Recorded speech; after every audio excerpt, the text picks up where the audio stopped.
Hi, it's Dana. Time for this week's question. It comes from Kellen, and she writes, my daughter is 11 months old and still wakes up at least twice a night. I've tried everything. She falls asleep on her own fine, and sometimes she will wake and soothe herself back to sleep. But at the 2 a.m. waking, she can never soothe herself. She cries and cries. I still nurse her, and I just started nursing her at the 11 p.m. waking and trying to let her go through the 2 a.m. waking. It's only worked maybe twice. When she nurses, she never falls asleep, and I put her back in the crib wide awake. If I give in and feed her at 2 a.m., she always goes back into the crib fine and sleeps until morning. But I want her to sleep all night. What should I do? Okay, Kellen, well, there's a few really good things you've done. The first is that she falls asleep on her own at bedtime, and that there's times in the night when she falls back to sleep on her own as well. So that's really, that's the first step. And that's usually the hardest step. So really you've conquered the hardest part. And it's just a matter of getting her right through the night. And I hear this question quite often from people, and I just want you to have a look at what you're doing for the night wakings. It looks like you were feeding her at 2, but not 11, and now you're feeding her at 11 and not at 2. And it sounds like it's pretty confusing.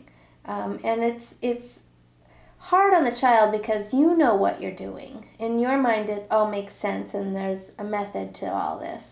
But in her mind, she really has no clue. I mean, you used to feed her at 2 and not 11, and now you're feeding her at 11 and not 2. And sometimes this can just make a baby wake up crying regardless of what time it is. And so in order to get her sleeping all the way through the night, and I agree that by 11 months, there's no reason why she shouldn't be sleeping all night. And making a few little changes will make all the difference.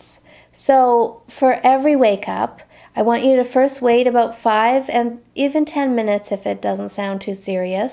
There's something special about 10 minutes that if you wait 10 minutes, at least some of the time the baby's back to sleep and you won't have had to do anything. If it sounds more urgent within five minutes, then definitely go in. Remind her it's still nighty-night. Lay her down, give her back her teddy, tuck her back in. And if you want, you can pull up a chair and just sit right by the crib. You can do some careful touching. So that means, if it helps to pat her back a little bit, and that offers her comfort, that's fine. But you just don't want to pat her back to sleep. So be careful not to do that. Just keep reminding her that it's sleepy time. Do not give in and nurse her. I mean, it sounds to me, and again, the good news is you're nursing her, but you're not nursing her back to sleep, so that's great. But it just sounds like she's sort of habitually night feeding for no real reason. I think she's just convinced herself that that's what she needs halfway through the night and is not really accepting much less. Also, you could try, I don't think there's a lot of evidence that suggests that feeding a baby anymore before bed makes any difference to their night wakings. But you could try, just for the sake of ruling it out, giving her either a little bit more to eat through the day, increasing her meals and either her nursing through the day, or adding a little bit to the bedtime routine, maybe offering solids before bed and then a little bit of a top-up nurse before she actually goes into the crib. It might help, it might not. It probably has nothing to do with food. But then I would push through the night wakings, no feeds. So no feed at 11, no feed at 2, no feeds at all.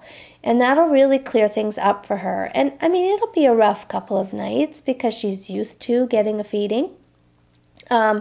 But because she already has the skills, meaning she puts herself to sleep at bedtime and occasionally through the night, that's not as hard. It's not going to be as hard as somebody who's starting out with a baby who has no idea how to put themselves to sleep for any of it. Then it's a tougher struggle. So this will be a rough couple of nights for sure, but I wouldn't suspect it'll be much more than that. And you're just going to have to dig deep and get through those couple of nights and get her off these night feeds. I really don't think that there's much use in sort of weaning her down or shortening the feed times. Again, I think with children, especially her age, it's just better to pull the feed so there's no confusion. Every wake up is handled exactly the same until morning comes. And again, I've said this over and over, but I don't consider morning anything before 6 a.m. So hang in there till 6 a.m. and then if she's awake, you can start your day with her and take her somewhere new, either for breakfast first or for her first feed. Okay, so you're halfway there. You're really close. You've just got to do this last little hurdle, and then you should be through it, and she should be sleeping all night. So thanks for your question, and sleep well.